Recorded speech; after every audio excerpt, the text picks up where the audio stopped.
Hoje vamos retomar a discussão sobre as práticas de leitura e escrita na sala de aula, estudando com mais profundidade as questões relacionadas à aprendizagem da linguagem que se escreve. A língua varia em função dos seus usos. Assim, a língua que a gente escreve é diferente da língua que a gente fala. E dentro da própria modalidade língua escrita, nós vamos encontrar uma enorme variação de usos. Por exemplo, uma carta não se escreve do mesmo jeito que uma notícia, nem se escreve uma história do mesmo jeito que se escreve cartas e notícias. Então, há uma variação natural da língua escrita em função dos seus usos. E que uma das questões cruciais na aprendizagem da língua escrita seria exatamente por parte do seu usuário apropriar-se desses diferentes usos da língua. Na vida prática, na vida em sociedade, muitos adultos e crianças estão naturalmente expostos a um dia a dia do qual esses textos fazem parte. Quer dizer, eles interagem com essas formas de linguagem no seu dia a dia, seja escutando, seja produzindo, seja lendo, seja escutando alguém ler. A grande questão é como vamos, na escola, produzir situações de aprendizagem que tragam esta vivência social para dentro da sala de aula. Através da leitura, os alunos entram em contato com toda a riqueza do mundo da linguagem escrita. Quando os alunos ainda não sabem ler, é o professor quem realiza as leituras, emprestando sua voz ao texto. Mas sem esquecer que ler é diferente de contar. Ao ler uma história, o professor deve fazê-lo sem simplificar, deixando claro que o que foi lido é o que está escrito no livro. Assim, as crianças vão diferenciando a linguagem falada da linguagem escrita.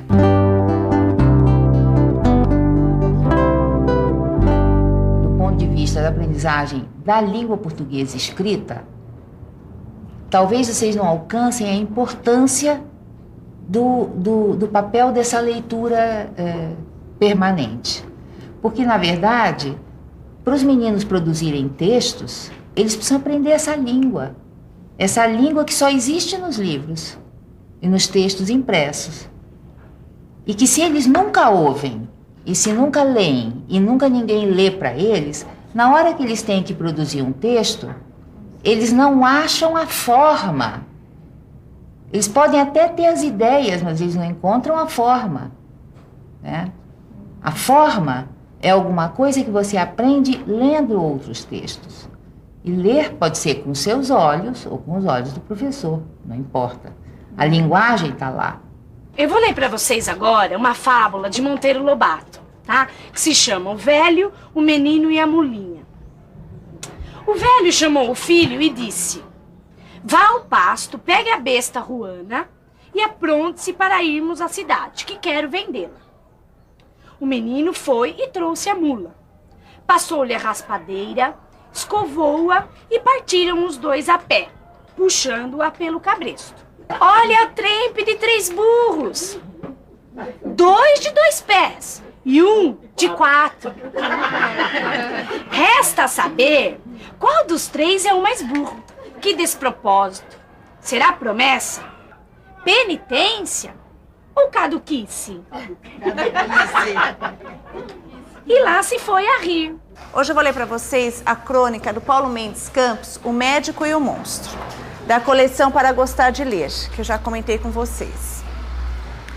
O Médico e o Monstro. Avental branco, pincenê vermelho, bigodes azuis, eilo, grave, aplicando sobre o peito descoberto de uma criancinha um estetoscópio. O avental, na verdade, é uma camisa de um homem adulto, a bater-lhe pelos joelhos. Os bigodes foram pintados por sua irmã, a enfermeira. A criancinha é uma boneca de olhos cerúleos. Certo dia, a lua cheia olhou para as estrelas no céu, que eram fininhas e magras, e começou a sentir-se muito gorda, desajeitada e feia. Ficou tão triste que nem queria mais olhar-se no espelho d'água, que é feito dos rios e mares, para não ver aquela bola que era ela. Nenhum planeta, nenhum satélite, nem o Sol, nem mesmo as estrelas conseguiam fazer com que a Lua compreendesse o quanto era única e amada. É ouvindo contos que os alunos vão desde muito cedo se apropriando da estrutura da narrativa, das regras que organizam esse tipo particular de discurso. E é este conhecimento que lhes possibilita compreender outras narrativas, lembrá-las e reproduzi-las com fidelidade.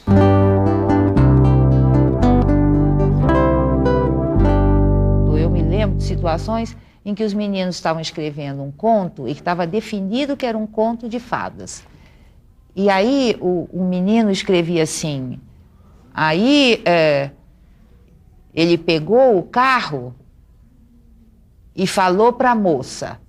Aí o outro dizia assim, não, isso é um conto de fada. Ele pegou a carruagem e falou para a donzela, certo?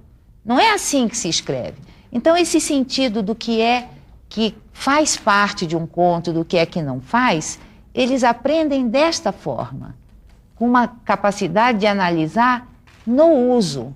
Era uma vez uma jovem que tinha pele branca como a neve, os lábios vermelhos como o sangue. O nome dela era Branca de Neve. Ela tinha uma madrasta muito má e perversa.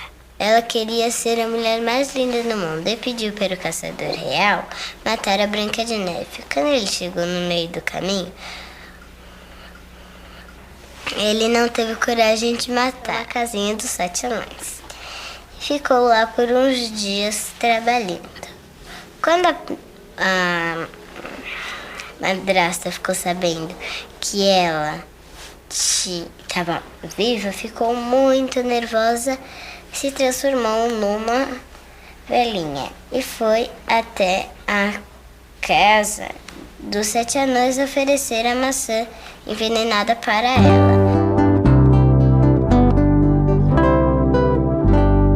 Hoje a gente vai discutir que atividades a gente vai estar planejando, onde a gente pode, com as crianças que ainda não escrevem convencionalmente, elas possam mostrar o que elas já conhecem a respeito dos textos. Quer dizer, mesmo sem saber escrever convencionalmente, que ela já domina a linguagem escrita. Quer dizer, de tanta gente, elas terem acesso, vocês leem diariamente, elas escutam textos, elas levam textos para casa para serem lidos, elas têm um repertório que possibilita que elas produzam textos antes de escrever convencionalmente. No meu grupo, a gente costuma ler muitos livros, muitas histórias, as crianças costumam contar umas para as outras. Então surgiu a ideia de contar uma história para um outro grupo de crianças aqui da creche. E cadê a chuva? O boi bebeu. E cadê o boi? Tá atrás da vaca. Cadê o príncipe? Quebrou o pé. E cadê o pé? Chutou a bola.